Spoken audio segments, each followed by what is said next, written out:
ngomong presiden dipilih 3 periode itu ada 3 menurut saya. Satu, ingin menampar muka saya, ya. Yang kedua, ingin cari muka, padahal saya sudah punya muka. Yang ketiga, ingin menjerumuskan.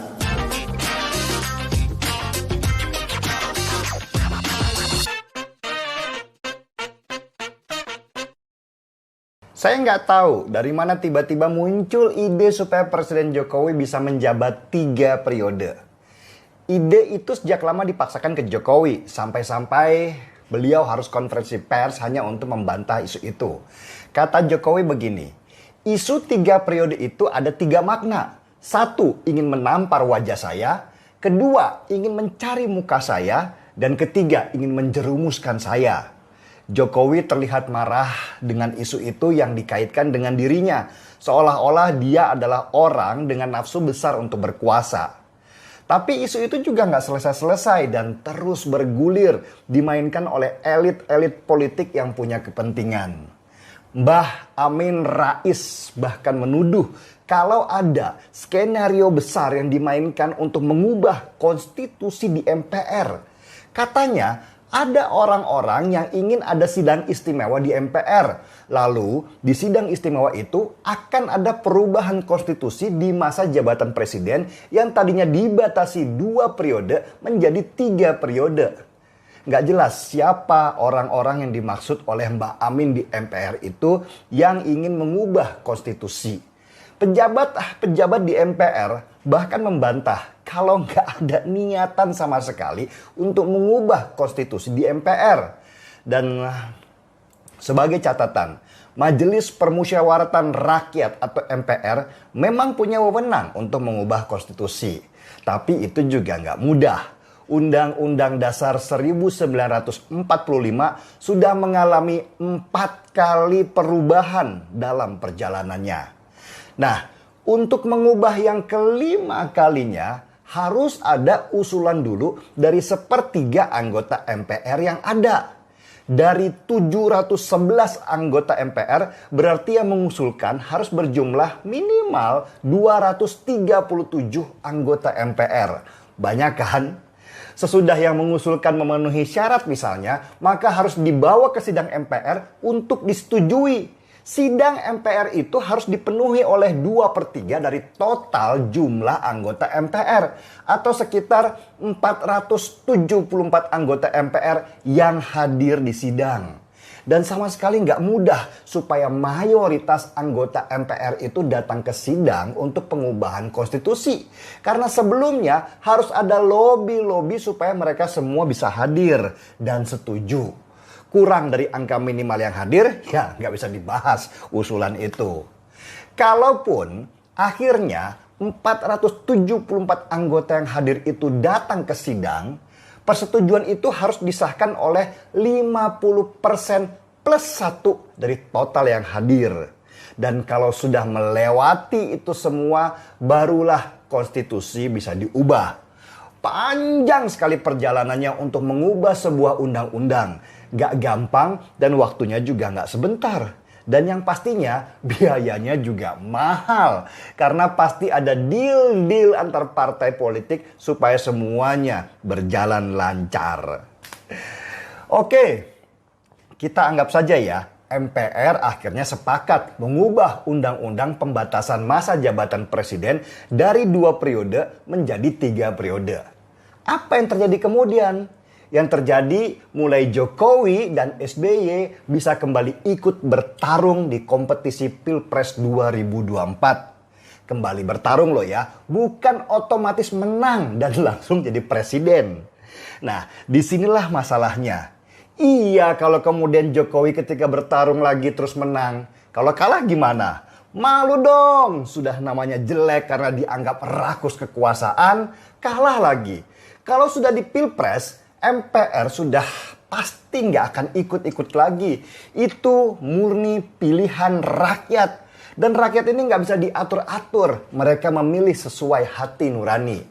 Bayangkan ya, misalnya Jokowi akhirnya bertarung dengan pasangan yang lebih muda.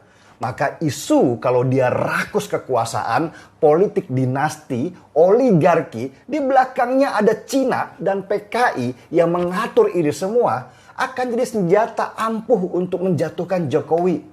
Belum lagi kalau lawan yang lebih muda mengusung slogan perubahan, maka lawan Jokowi akan mencuri simpati masyarakat yang sudah jenuh dengan yang itu saja.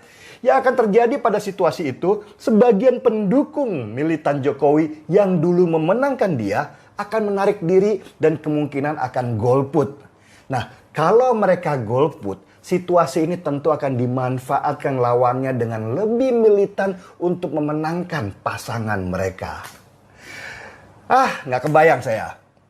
Kalau lawan Jokowi ini mengusung politik identitas dan merangkul kelompok garis keras seperti Rizik, HTI, 212. Wah, bisa berkuasa mereka nanti dan selesailah negara kita. Jokowi sudah kalah, namanya jelek, negara juga bisa parah karena tentu lawan politik Jokowi yang memainkan politik identitas akan memainkan balas dendam. Karena di masa Jokowi menjadi presiden, mereka dihajar habis-habisan. Ide jabatan presiden 3 periode itu bukannya membuat kita menjadi untung, malah menjadi buntung. Semua program Jokowi yang harusnya diteruskan akan dirombak habis. Ormas-ormas garis keras akan tumbuh besar lagi. Mereka akan kembali menguasai dunia pendidikan dan komunikasi. Perusakan tempat ibadah akan sering terjadi dan demokrasi kita kembali terancam. Itu yang kita mau. Jangan berpikir dengan nafsu, logika harus dikedepankan. Saya tahu ada orang-orang yang ingin supaya Jokowi tetap menjadi presiden karena selama ini mereka nyaman berbisnis dan membangun gurita perusahaannya di sini. Mereka nggak ingin pemerintah baru mengubah kebijakan yang membuat nanti mereka terancam. Tapi yang mereka lupa, kalau dengan ide 3 periode itu, Jokowi dipaksakan untuk tampil kembali dan kalah. Mereka jugalah yang pasti akan mencari aman sendiri dengan mendekati pemimpin baru yang sebenarnya tidak mereka sukai. Pengusaha itu kakinya 2 dalam politik. Buat mereka, siapapun presidennya, yang penting gua bisa mengamankan bisnis gua. Ide Jokowi 3 periode ini wajib ditolak karena berbahaya. Apatisme publik akan mengurangi militansi dan merusak pesta demokrasi. Sedangkan kelompok garis keras akan memanfaatkan peluang ini dengan lebih militan karena mereka pernah merasakan indahnya kekuasaan. Apa kita kekurangan calon pemimpin muda? Enggak kan? Ayo, berilah kesempatan supaya orang muda memimpin.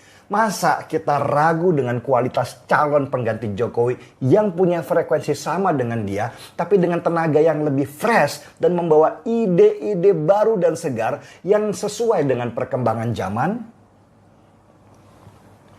Saya jadi ingat almarhum Nelson Mandela waktu dia diminta untuk menjabat presiden untuk yang kedua kalinya. Mandela menolak. Kata dia, sudah cukup saya mengawal negeri ini bukan untuk menguasainya. Regenerasi kepemimpinan penting buat Afrika Selatan, kata Nelson. Bukan karena saya tidak mampu, tapi ini sebuah pesan bahwa negara ini tidak akan pernah kekurangan orang muda dengan pemikiran-pemikiran baru yang lebih tajam. Nelson Mandela meski sudah pensiun, tapi dia terus membantu dengan pemikirannya dan ketika dia meninggal, harum namanya menyebar ke seluruh dunia dan semua orang di dunia tertunduk sedih ditinggalkan seorang negarawan, bukan politikus karbitan. Jangan pernah jadikan Jokowi politikus karbitan. Beliau adalah seorang negarawan dan saya yakin itu. Saya juga hormat padanya karena itu. Tolak jabatan presiden 3 periode. Itu sikap saya dan yang setuju mari kita seruput secangkir kopi.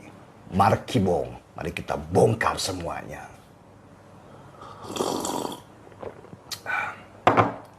Saya Denny Siregar, kita di acara Timeline.